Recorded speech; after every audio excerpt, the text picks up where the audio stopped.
A while ago, I decided to take the challenge of setting up my very own YouTube automation channel. Now, the process sounded daunting at first, but once you kind of understood the basics, it became a lot easier. So today I'm going to take you on my own personal journey. I'm going to share the ins and the outs of this exciting venture that I took on. First and foremost is creating the videos for a YouTube automation channel, right? It's relatively straightforward once you understand it. Essentially, you only need three primary components to create the videos. So the first is the script. That's the backbone of your video content. It's the basis for everything else. You need to make that first. Secondly is the voiceover. So your script's audio, right? Whether you record that yourself, whether you outsource it, it really depends on your preference, but that's the next step. And finally, the video graphics or the visuals that are overlaid on top of it that complement your voiceover that viewers will ultimately watch. Once you have these three things, you can seamlessly combine them into an engaging video to upload to your channel, and then it's rinse and repeat and create more. Now, crafting a compelling script is also super important when you're starting, right? Because like we touched on, it's the backbone of everything else you're gonna do. There's multiple approaches to script creation, so you can create one on your own if you wanna get creative and write it. You can bring a personal touch to your content. Again, if this is something that you wanna do, by all means, more power to you. However, if writing isn't your forte, or maybe you're strapped for time like I am a lot of times, then hiring somebody is an effective option. There's platforms out there like Fiverr, onlinejobs.ph, and Upwork where you can find skilled scriptwriters for relatively cheap. As for the voiceover, again, you can do the same thing or the same approach, right? So you can either do it yourself, you can record the script yourself. I did a lot of that in the beginning when I was kind of testing different topics, testing different niches to see what worked, to then essentially pour the gasoline that was money on top of it by outsourcing, right?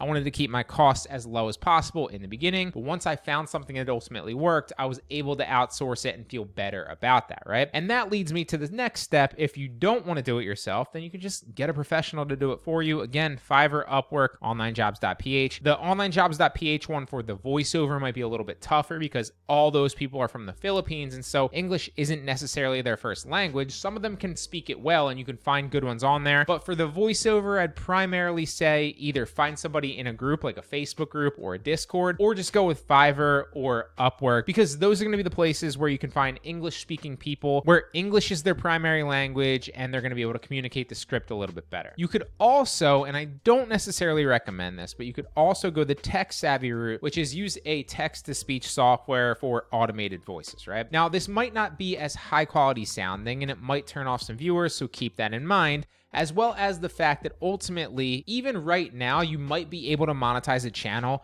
with text-to-speech software, and that's even kind of a blurry gray line. But let's say you are able to, nothing saying that you won't get demonetized in the future if YouTube changes their policies. So while a lot of people opt to go that route because it's cheap, it's easy, it's pretty automated, don't skimp, don't shortcut. I just wanted to outline that is an option that a lot of people do, but I don't recommend it, okay? Now, each method obviously has its pros and cons, right? Your cost versus your time spent versus your quality, and the list goes on and on. But ultimately, those are the options, so pick whichever one works best for you, and then test.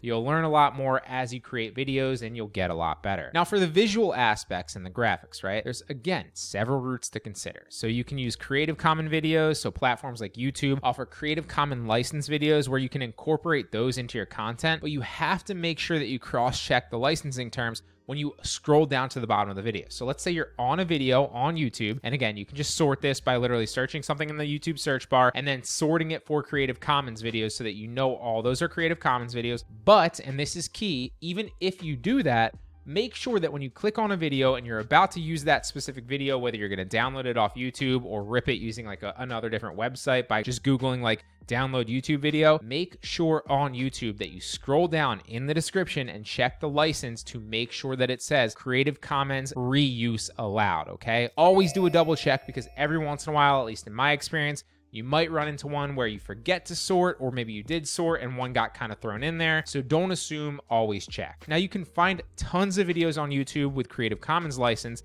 and then filter through them to kind of overlay them and create a new video with a bunch of different parts of them. That's an easy way to create a video graphic for your new video. Remember though, it is time consuming because you can't just re-upload someone else's entire video or even like large portions of it. The key is in editing it, changing it up enough, and ensuring that it complements your video script with the actual, images on the screen enough to retain viewers and keep them interested, which can sound easy, right? Because you're grabbing videos that are already up, but matching them up is often, in my experience, a lot tougher if you're doing it right than just starting from scratch with something else. The second place that you can go to is royalty-free videos and image slideshows, right? So to avoid any potential copyright hiccups, if you want to be sure, you might just prefer to go to a royalty-free website where they offer a large majority of high-quality images and video content as well, right? So there's tons of these out there, but some examples of these are Pexels, Pixabay, Storyblocks, Shutterstock, or even InVideo. I've covered InVideo in other videos. If you opt for this route,